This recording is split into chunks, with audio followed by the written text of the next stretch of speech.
second craving here this morning is another Daniel song called God You Are. Oh, look at that, the words are already up on the big board. That was fast. Good job, Ryan.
Barista shift, so thanks for your patience. I'm a little winded.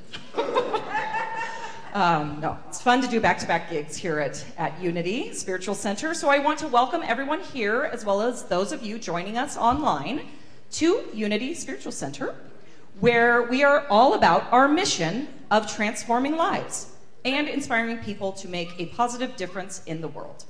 My name is Amber McKenzie, and I'm your platform assistant this morning. If you could take a moment now and silence your cell phones, it would be greatly appreciated. And we want to begin our morning together by sharing our opening affirmation. I will say it once and then just ask that you repeat it with me. There is only one presence and one power active in my life and in the universe, God the Good. Together, there is only one presence and one power active in my life and in the universe, God the Good. This is Unity's foundation principle. One presence, one power, one life, living through and as each and every one of us.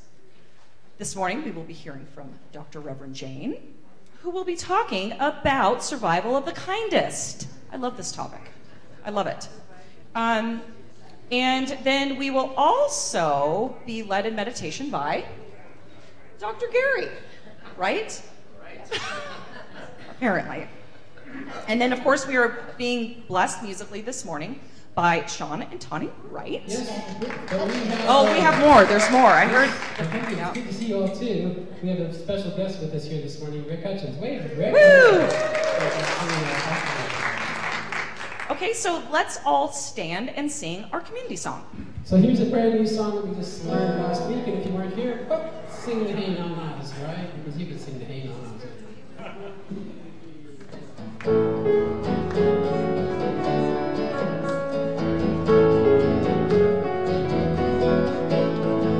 Hey na na na na na na na.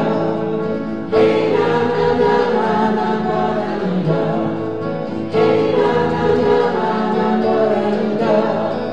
Hey na na na na na na. When I have more than enough of all that I need to do all I can do, be all I can be, and as I go through the day, this is my creed. I have more than enough of all that I need. I have more than enough of all that I need. So it's hey na na na na na more than enough. Hey na na na na na more than enough. Hey na na na na na more than enough. Hey na na na na na more than enough. Well, I have more than enough of all that I need to do all I can do, be all I can be. And as I go through the day, this is my creed. I have more than enough of all that I need. I have more than enough of all that I need. And it's hey na na na na more than enough. Hey na na na na na more than enough. Hey na na na na na more than enough. Hey na na na na na more than enough. Hey na na na na na more than enough. Hey na na na na na more than enough. Hey na na na na na more than enough. Hey na na na na na more than enough. Done, guys. Good morning. My name is Dennis Ashley, and just have a few announcements for you. And the first one is even before it comes up on the PowerPoints. Gary and Marlene Locke ran up and said they didn't think everybody had been taking one of these, which were in the bulletin. So it's for a class, Paradigm Climb. So if you didn't happen to get one, and also there's another one on for the World Day of Prayer. To include some names on that, because we have just a wonderful celebration on the World Day of Prayer. So, if you didn't get either one of those, could you raise your hand? Because Marlene and Gary want to run it around to you. Anybody? So a couple over here, some over here. The World Day of Prayer were out of those. So. Great.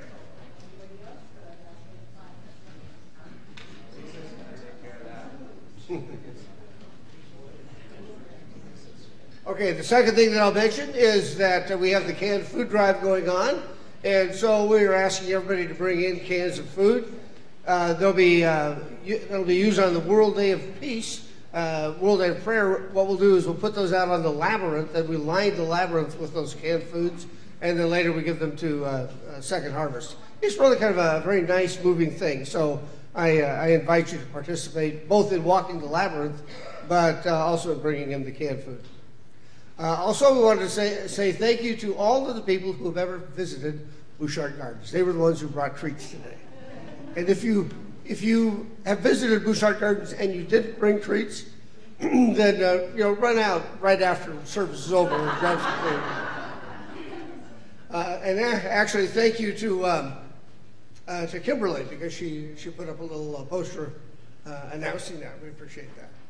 And then for the next few weeks, we've got, in terms of bringing the treats, next week we have Shirley, Candy, and Kimberly. They always put out quite a spread. We really appreciate them. And then on September 2nd, we have anybody who's been a Seahawk fan for 5 years or more, which is going back to the Super Bowl win. Okay?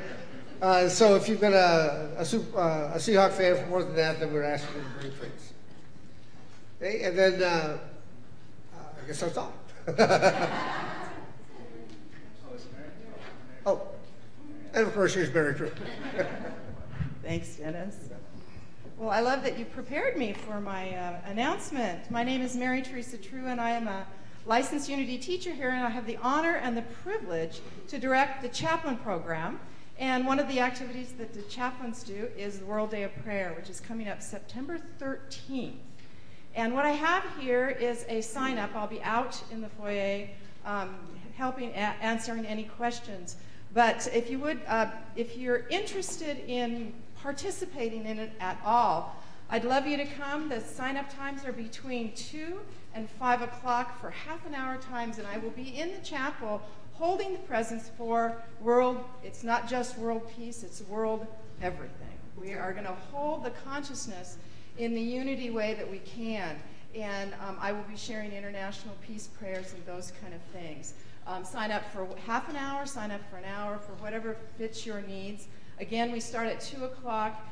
The prayer vigil itself is actually over at 5:30, and at 5:30 we will be reading these names. And if you've ever been present for the time that we get to read these names, it's really quite a sacred time together, and we just hold all of those people in prayer. So, and please feel free when we get more of these, because they'll be coming, to fill out as many of these as you need. It would be helpful if you just put one name per line, though, as far as the reading goes, if you could. But feel free to fill out as many as you need, and we'll do that.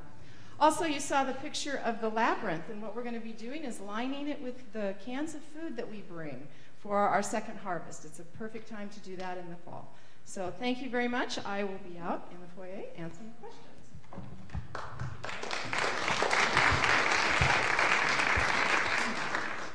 Okay, this is the Center Update with Dr. Gary, an opportunity for me to share a bit about what happens behind the scenes, things that aren't necessarily apparent via our community announcements.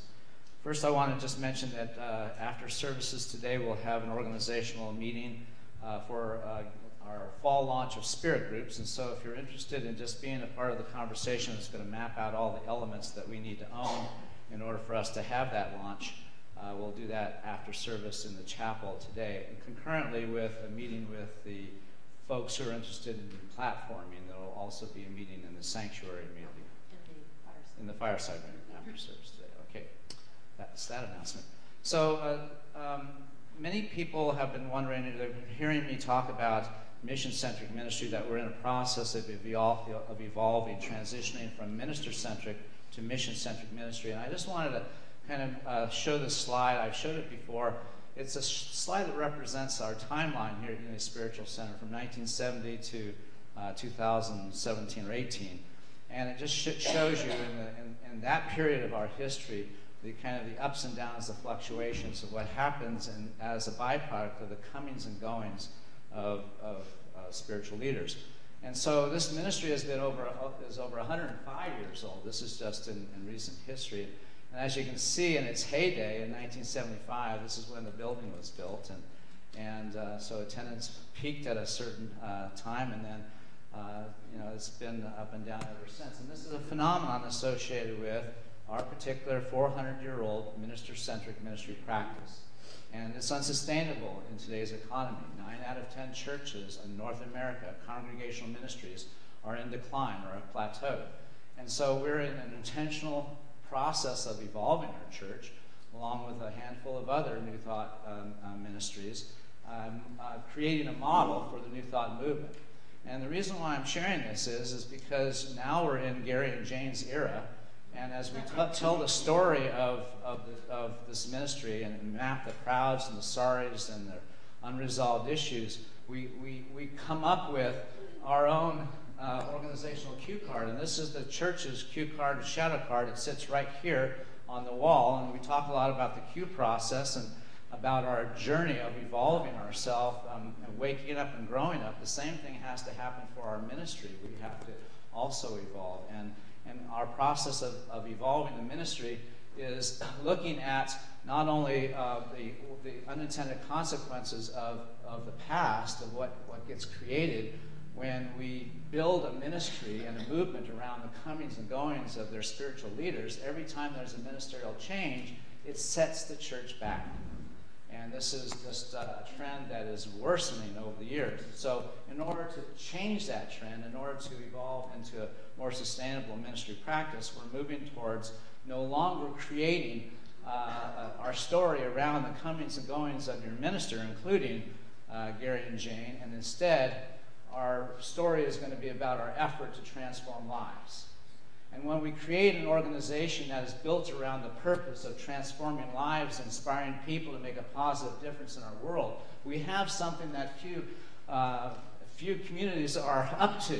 We have something that we can promote. We can draw people into our community and have a shared experience of our lives transformed, and then co-create a world that works for everyone. So that's why we're evolving out of minister-centric into mission-centric ministry. I just wanted to remind everyone of that. Thank you for your attention, Matt.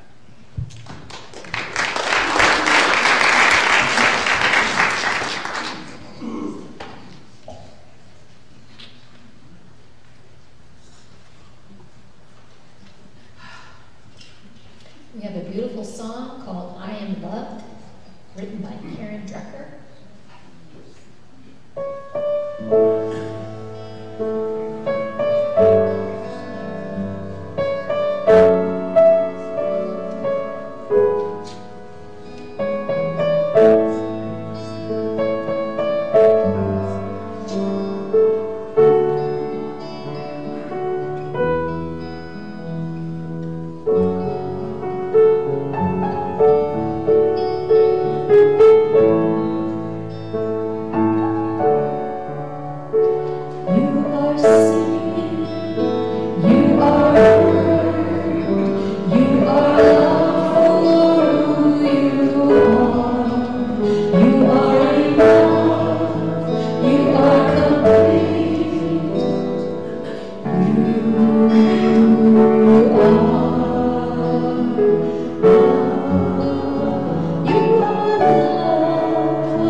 Let us bring our awareness to our heart space. Imagine breathing in to your center. And as you release, just settle into this moment. And let's bring into our awareness someone or something that we appreciate. It could be a family member, a life partner, a fond memory, a beloved pet, a cherished child. Let us generate those feelings of gratitude and appreciation and allow those feelings to fill ourselves. And as we imagine that this energetic field extends beyond our physical selves, filling this room, together we create an energetic field of heart-centered coherence.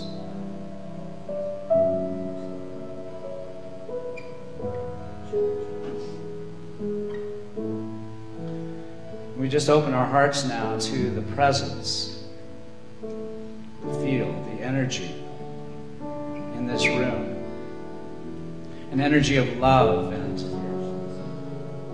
power and presence and purpose and passion.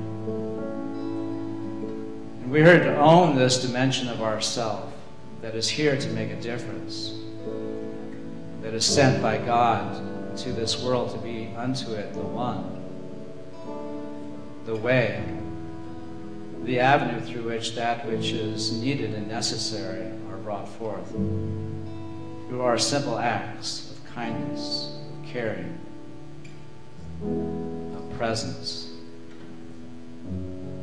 And so it is in the spirit of knowing that presence matters, that when we're seen and when we see, we connect up to this dimension of ourself that's infinite and eternal, that is here. And so we open our hearts now to the deeper knowing of our purpose and our capacity to be the one unto our life, to be the source of love and peace and wholeness and abundance and fulfillment and truth. And so let us now go into the silence and abide in the sure and certain knowing of the one life, the one presence that is the center of who and all that we are in the silence.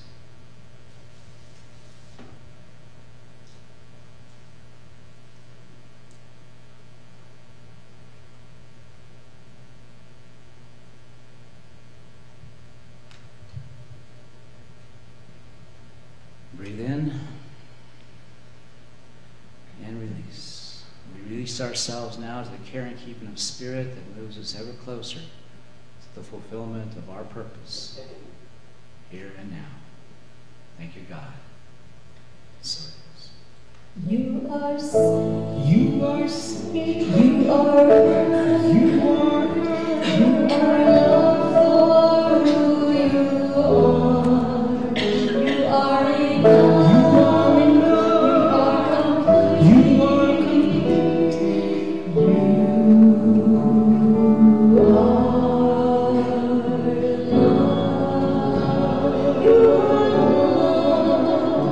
You are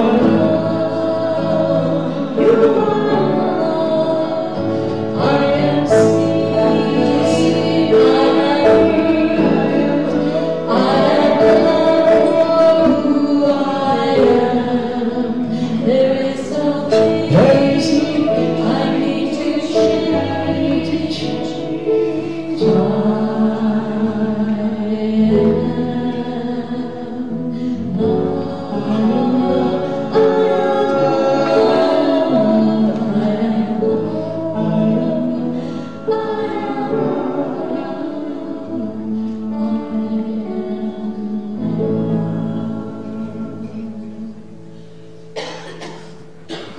Oh, let's breathe that in. How beautiful. Thank you. Good morning, everyone. Good morning. We have been on a journey throughout the spring and the summer, exploring evolutionary transformation through the lens and the colors of a system known as spiral dynamics. And as we've been doing that, we have been looking at various historical periods of cultural evolution, from prehistoric survival all the way to postmodern era that we're in. And we have seen that as societal development has evolved, it has fashioned many different worldviews throughout history, from tribal living and warrior, feudalism and traditional rule of law, the industrial age, the egalitarian value system.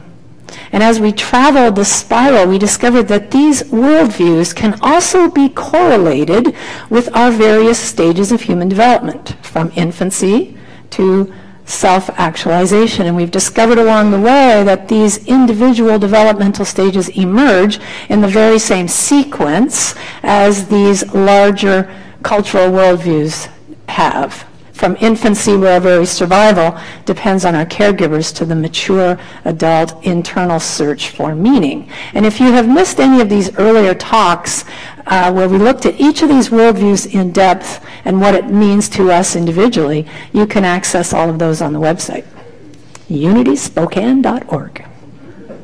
Now, the really exciting part about this exploration for me is the realization that we are now on the cusp of another evolutionary paradigm shift, this time into a more holistic, integral, interconnected, world-centric way of life.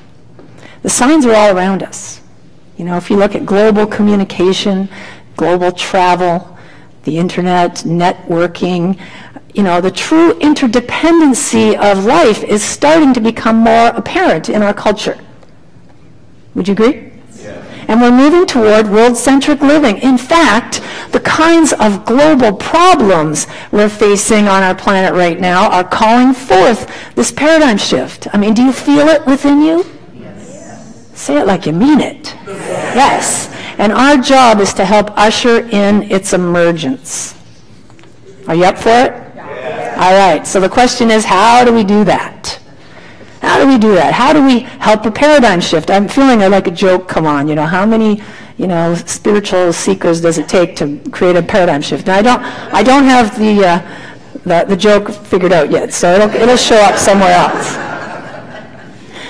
But how do you do it? How, and what might be in the way of making this quantum shift? What's it going to take for us to bring forth this new paradigm of living? Well, my talk title, as you've heard, is Survival of the Kindest, and spoiler alert, that gives you a little hint that maybe love is involved in this. Could happen. Did you know that Charles Darwin did not coin the term survival of the fittest? He did not. In fact, he argued against it. He said this: those communities which included the greatest number of the most sympathetic members would flourish best and rear the greatest number of offspring. And what he referred to as sympathy in today's terms would be called empathy, altruism, compassion. And I believe that the very survival of our world rests on those attributes. So what can each of us do individually as we help midwife this new paradigm of living into manifestation? Well, part of our evolutionary process is that as we each grow and evolve in our individual human development, we transcend and yet include the previous stage. And one way we might think of this is to imagine we're climbing a ladder. As we move up rung by rung, we include the altitude that we previously attained on an earlier rung. We don't lose that, even though we're no longer that's not our current station. At the same time, we need to transcend the one we're currently on. We can't both stay on the same rung and move on up at the same time. And it's the same in our individual human development. We keep all the wisdom and the insight that has already emerged in our consciousness as we grow and transform, while at the same time we go beyond it, beyond what that understanding that we previously had. Isn't that cool? Really? So just think of how in our human development we have transcended infancy, where all we know is what's in front of us with no differentiation, it's all me, into toddlerhood, where we begin to crawl and then walk and explore and discover more, widening our territory, and we include the learnings from that as we develop an ego. Now there's me and you, and then transcending that to social development. Now there's us, and we have rules that we follow, to that emergence of critical thinking where we start to poke holes in all those rules, and then coming to the place in the search for interior meaning, which leads us all to unity.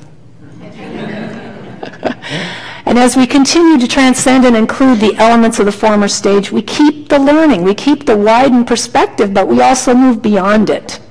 And as this new worldview develops, it provides additional perspectives for us to utilize. So our view widens as we move up the ladder. It doesn't mean the view at the bottom was wrong. It just means it was incomplete. And depending on where we are on this ladder of transformation, we will experience life through the lens of that worldview structure. Why? Because experience follows vision. How we see the world dictates our experience of the world. So, this transcend and include aspect of our growth is absolutely imperative for our transformation. Because what happens if we don't do it?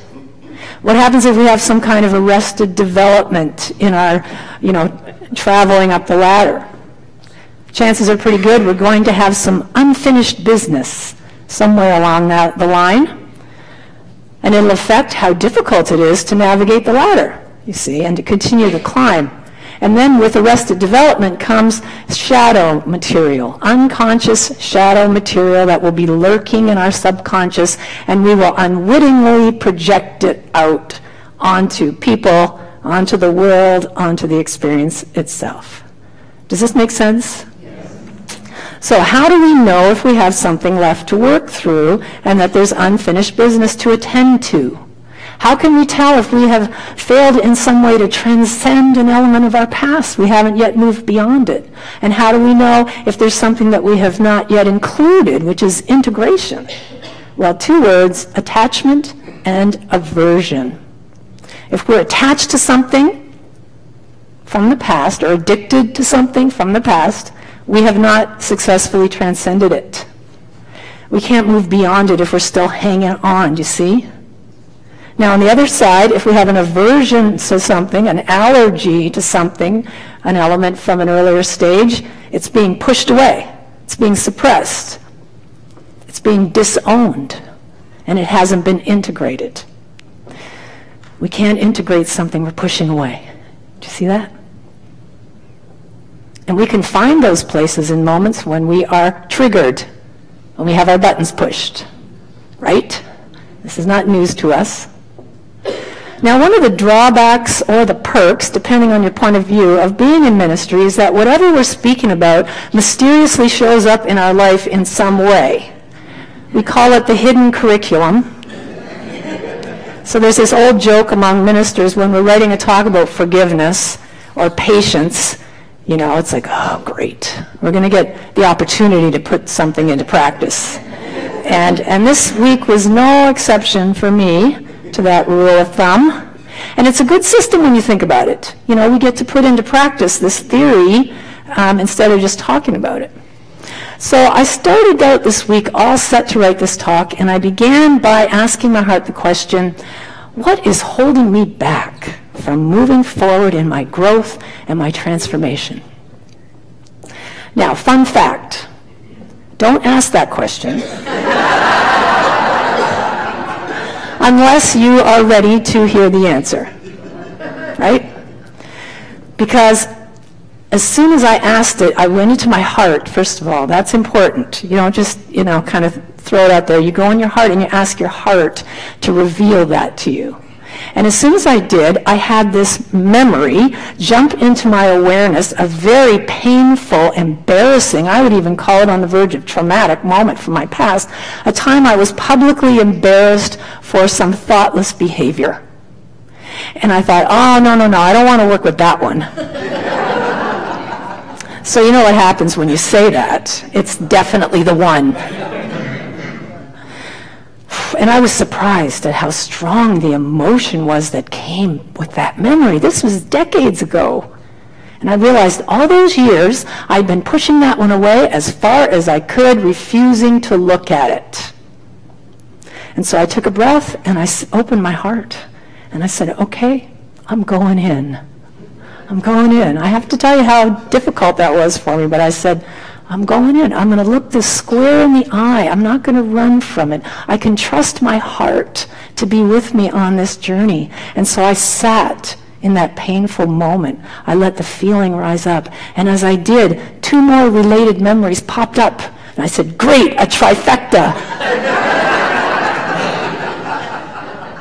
And I saw that they were all related.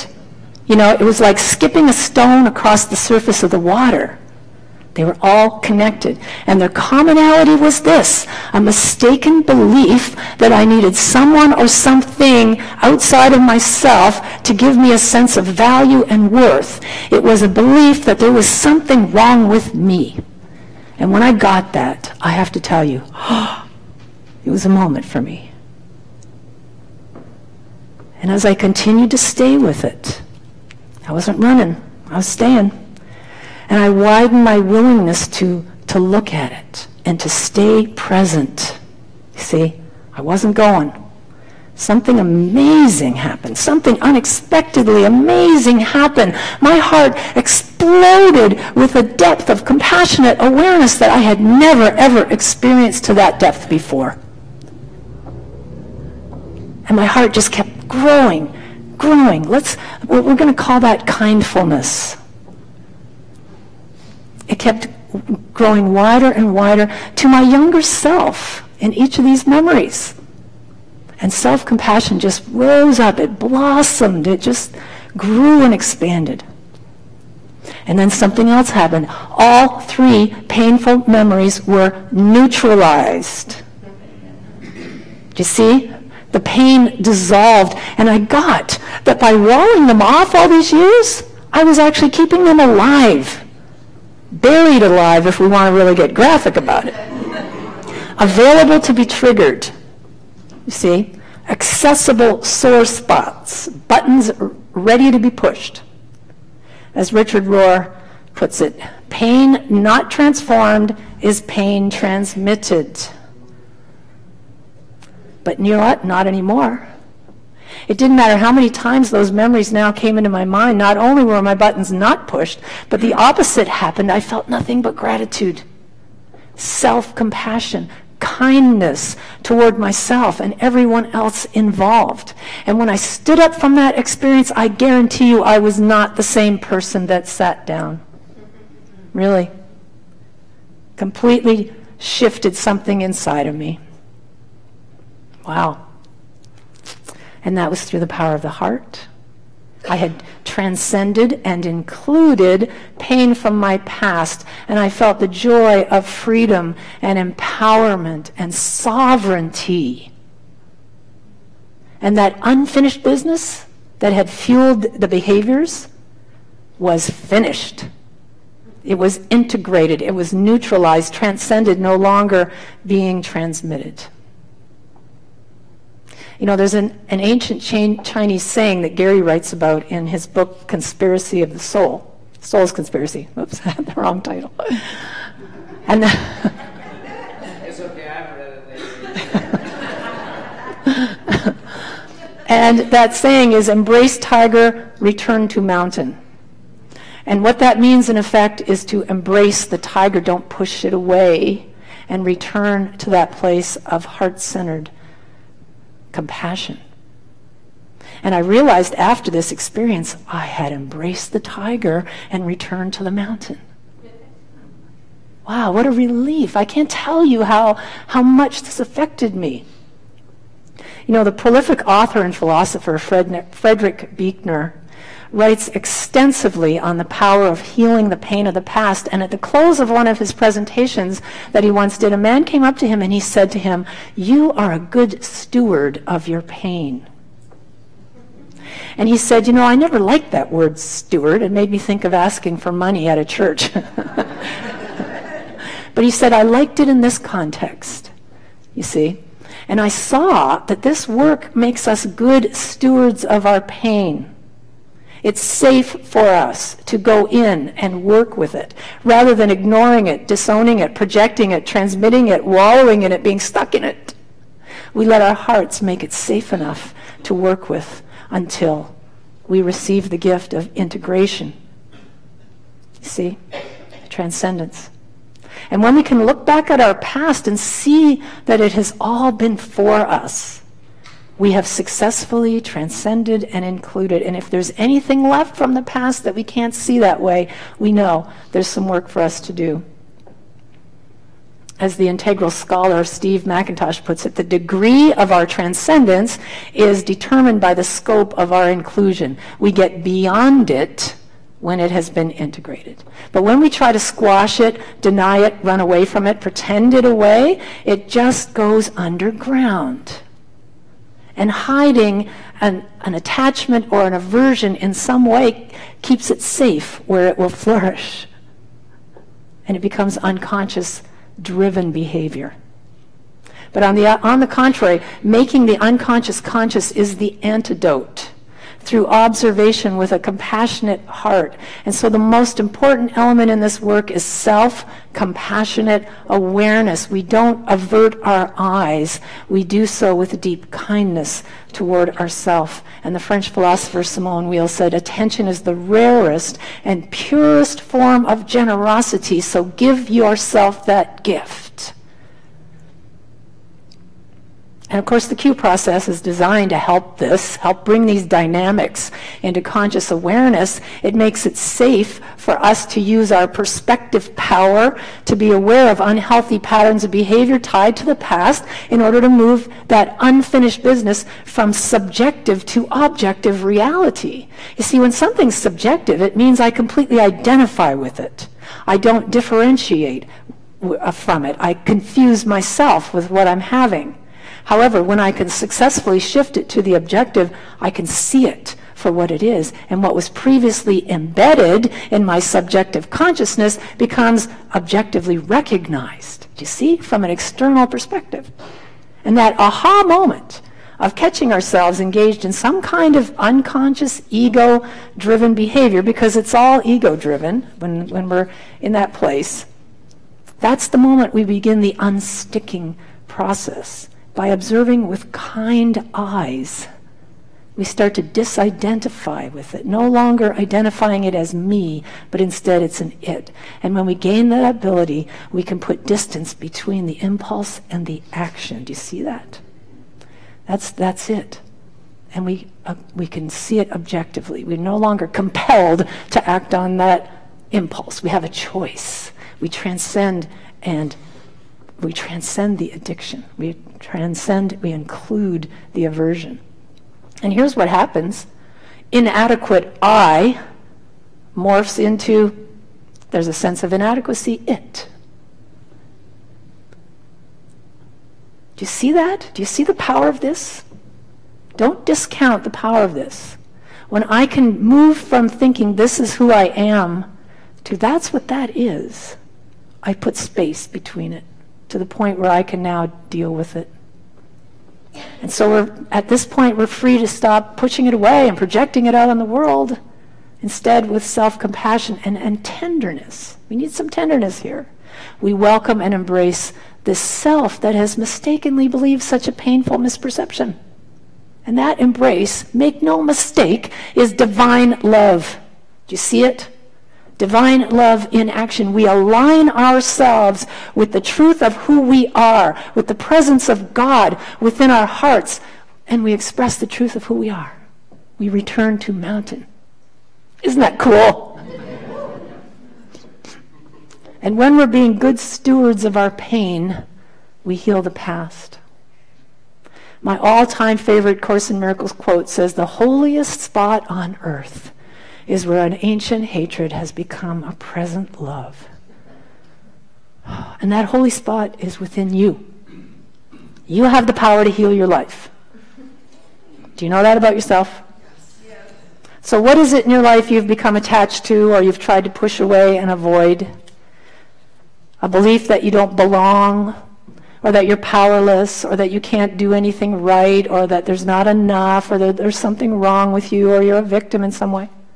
When we can identify these as mistaken beliefs, rather than identifying them as who we are, when we have that aha moment where we see beyond the beliefs and realize this is not the truth, we are on the path of transcendence. In fact, we're paving the way.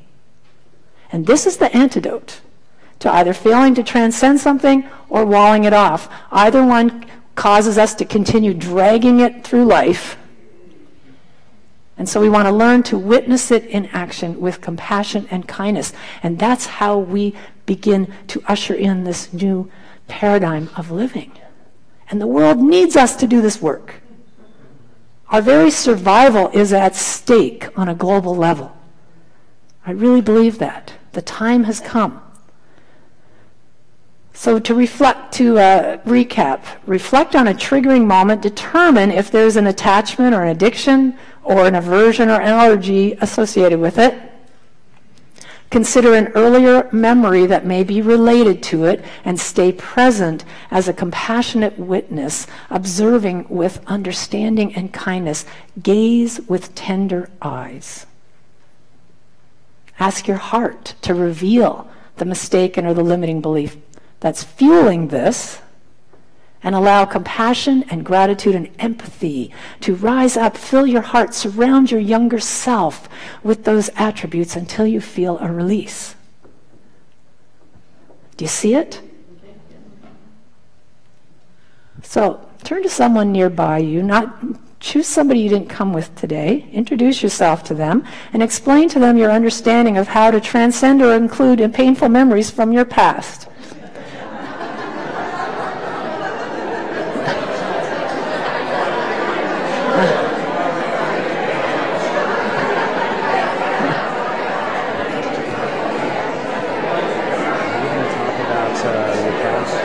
Yeah.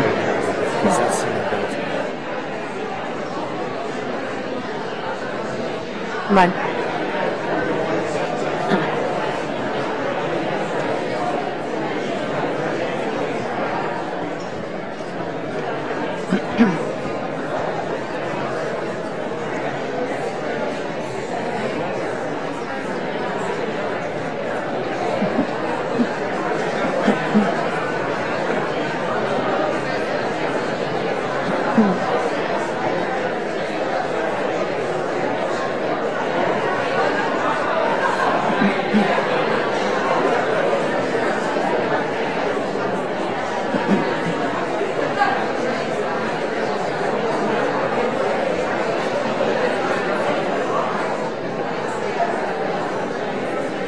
All right, let's all come back together.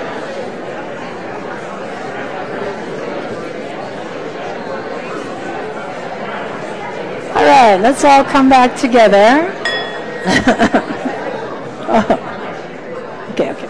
Okay, thank you. All right. We've just solved all the world's ills. And actually, the class that I am going to be leading, called Paradigm Climb, Resolve to Evolve, is an experiential journey through this entire process. And I want to invite all of you who are interested in pursuing this to come to that class. And you can sign up for it on this page. Please do not sign up unless you can come to all 7 classes. And if you can't, I'll run it again later on. We're going to begin, it's going to be Wednesday nights. We're going to start with an optional potluck at 5. Childcare will be available starting at 6. The class will run from 6 to 8. And then there was one more thing I wanted to say about that. It's going to include the power-up process. And it can be taken for credit. That's the other thing. If anybody is interested in Unity elective credits, you can do that. So, survival of the kindest.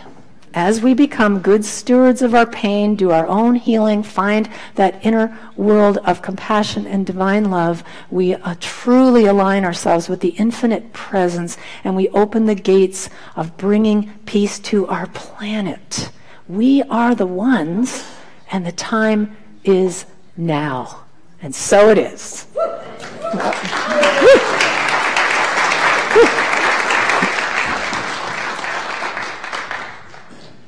Thank you. Okay. So I have to tell a story that illustrates Dr. Jane's talk. I just have to, even if there's no time. So my best friend, Shannon, she just moved to Victoria, British Columbia. She came here a few times, and she's got a huge heart, really positive person. And so she moved to Victoria. It's a bigger city. And she was telling me the story the other day on the phone. And it was probably her second day in Victoria. She was downtown with a friend, and they went somewhere, and she thought someone was watching her purse. Well, nobody was watching her purse, so her purse disappeared. And someone stole it, obviously. And her phone and her wallet and all of her money, like she'd just taken out I don't know, $200, whatever. It was like a lot of money, so of course she's freaking out. And so she's thinking, oh God, where could it be? And luckily she had a tracker on her phone. And so, and her phone was in the purse, I don't know, she used somebody else's phone to track the device. And so it had probably been about 30 minutes since her purse was stolen. So she saw it moving on the screen.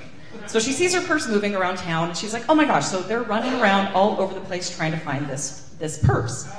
And so they think they're close, and then they're like, no, it moved this way. So anyway, long story short, she ends up seeing it on the screen, running down probably 5 blocks, and she sees a woman who looks homeless with a shopping cart, okay? And so my friend knows her purse is in the shopping cart, knows it.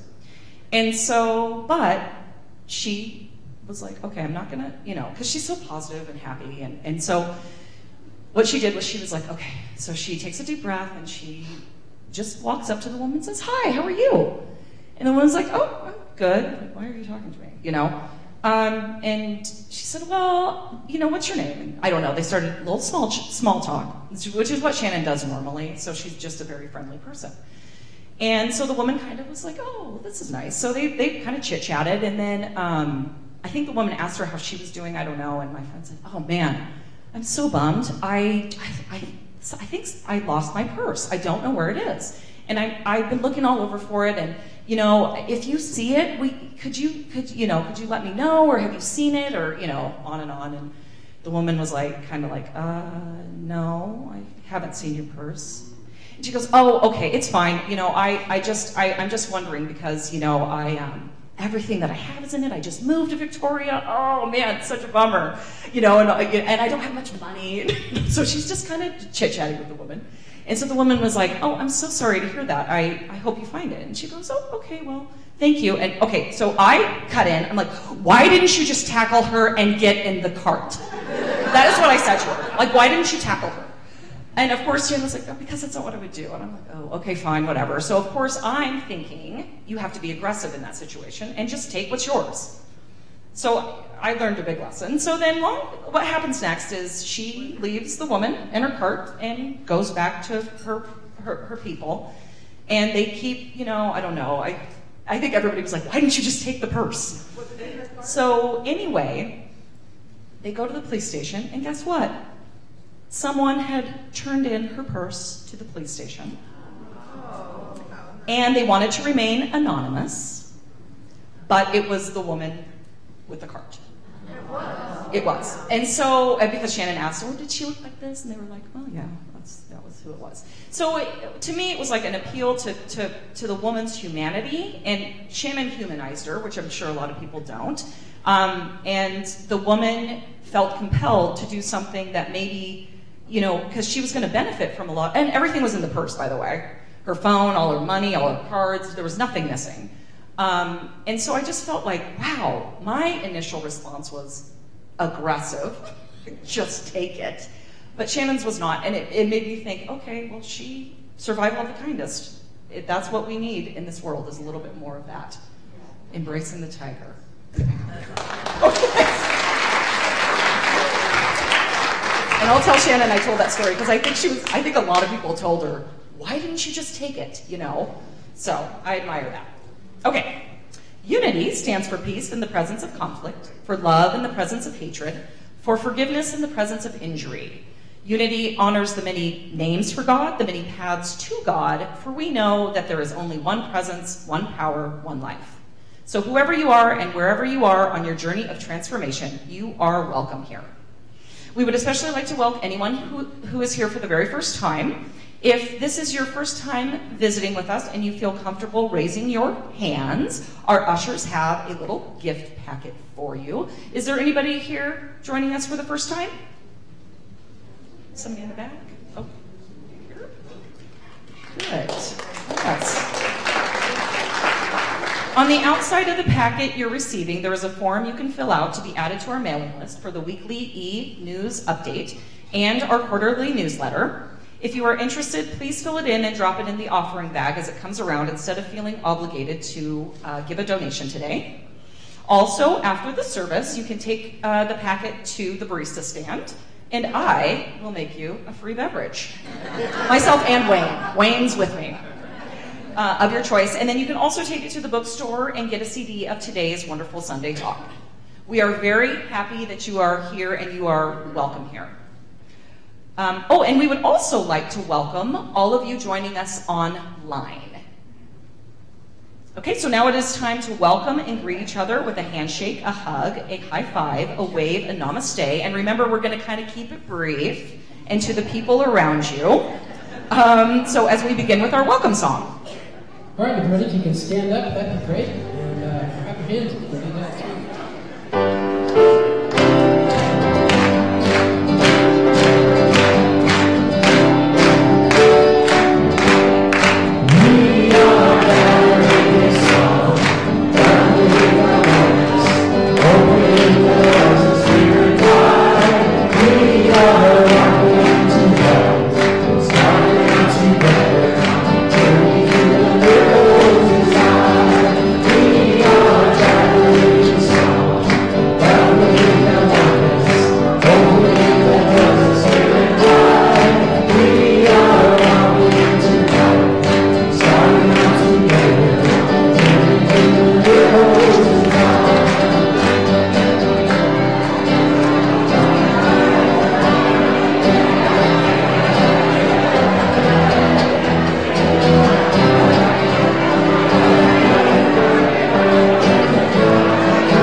All right, please take your seats. It's time for our offertory.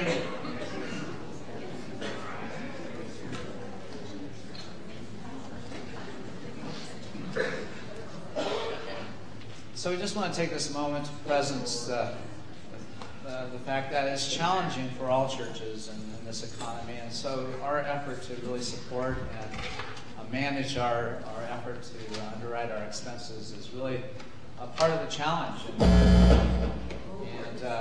And so we just want to appreciate.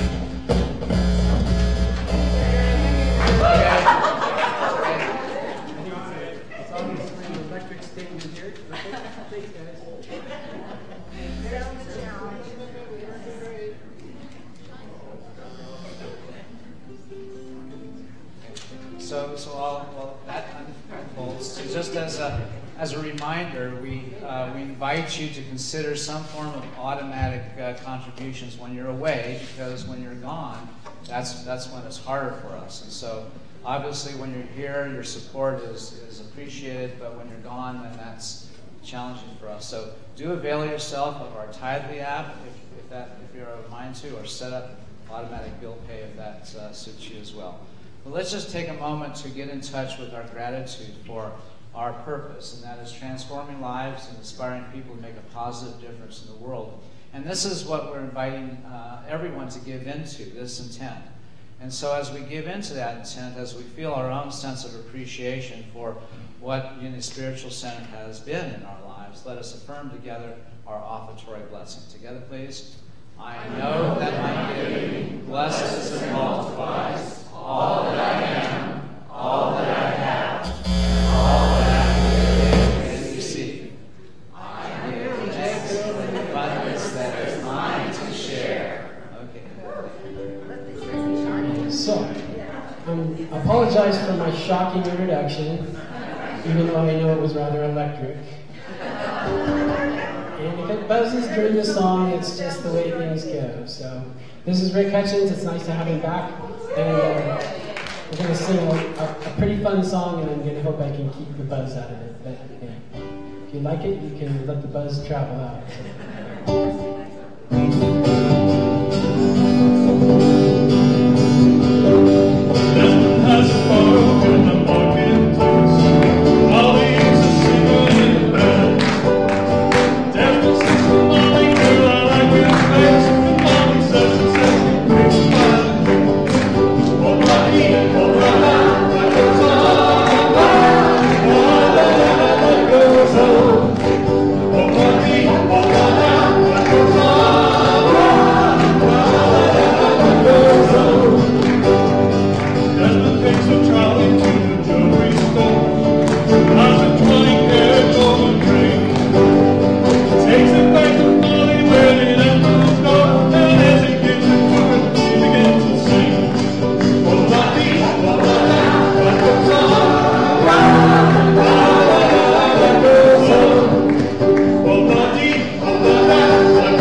awesome. That's my favorite karaoke song. They sounded much better, though. That and Respect. So shout out to Aretha Franklin. Am I right? Okay. We give thanks for these gifts and for those who have given them as we send them forth to bless our world. And so it is. Thank you. Oh, you know what? I forgot who we're giving thanks to today. Oh, it's up there. Okay, sorry. Good. And as we are giving thanks for the gifts we are receiving at Unity Spiritual Center, we want to take time to thank all of those in service to our ministry. Oh, good. And today it's ushers and greeters. So if you have ever been or are an usher or greeter, please stand up. Woo! Wow, several of you. That's awesome. We are so thankful for your service. Thank you. Okay, and then our chaplains today, it's Kathy, I know, right? Or who is our chaplains today? Kathy? Oh, good, and Gary. Good. Yeah, come on up. Okay, and so were you holding the service in prayer, Kathy? Or Gary? Gary was. Good, perfect. So Gary was holding the entire service in prayer, which one of our chaplains does every service, so thank you for that. So if you have anything that's heavy on your heart or something you'd like to celebrate, anything like that, please come up and avail. These two are here to avail themselves to you. So, and they won't give you any advice. They're just here to hold space for you. Please take advantage of that. They're awesome. So thank you both. They'll both be here after service. And then let's also talk about the prayer request forms in the pocket in front of you. So if you want to fill one of those out, please do, either for yourself, a family member, a friend. Our prayer team will pray over them for 7 days, and then the prayers will be sent on to Silent Unity to be prayed over for 30 days. Also, if you know of someone that is in the hospital, going into the hospital, and they have requested or want a chaplain to come visit them, you can also fill out the visitation request form, and both of those forms can go in the prayer box. There's one up here, and then there's also one in the foyer in the back. Okay, and then, children. It looks like they're ready. They're lining up. So let's welcome them. We are singing all the stories of our lives. We are singing all the stories of our lives. We are singing all the stories of our lives. We are singing all the stories of our lives. We are singing, oh, we are singing all the stories of our lives. We are singing, oh, we are singing all the stories of our lives. We are singing all the stories of our lives. We are singing all the stories of our lives. We are singing all the stories of our lives. We are singing all the stories of our lives. We are singing, oh, we are singing all the stories of our lives. We are singing, oh, we are singing all the stories of our lives. We are singing all the stories of our lives. Wow. Hi, kids. There's a lot of you up here today. Yes. Woohoo! Did you have fun? Always, always. Oh, my kid, of course, says she's bored. So we are so grateful for all of our young people and for all of those in service to them. So let's take a moment and do our children's blessing. Ready? Be the love you are. Sing the song you hear. Share your joy of life with people far and near. And for ourselves, be the love we are. Sing the song we hear. Share our joy of life with people far and near. Good job, guys. Okay, let's find the people you came here with. Safely.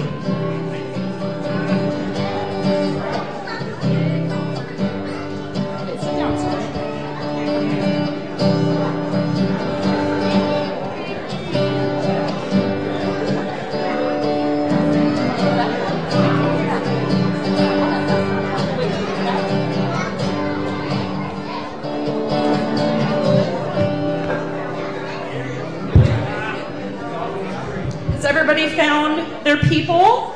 Nope, not yet. Almost.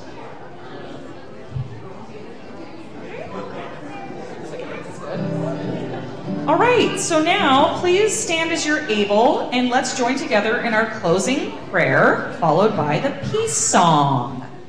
The light of God surrounds us. I am the light of God. The love of God enfolds us. I am the love of God. The power of God protects us. I am the power of God. The presence of God watches over us. I am the presence of God. Wherever we are, God is, and all is well. And that's the truth.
And remember, we are the ones, and the time is now. And so it is.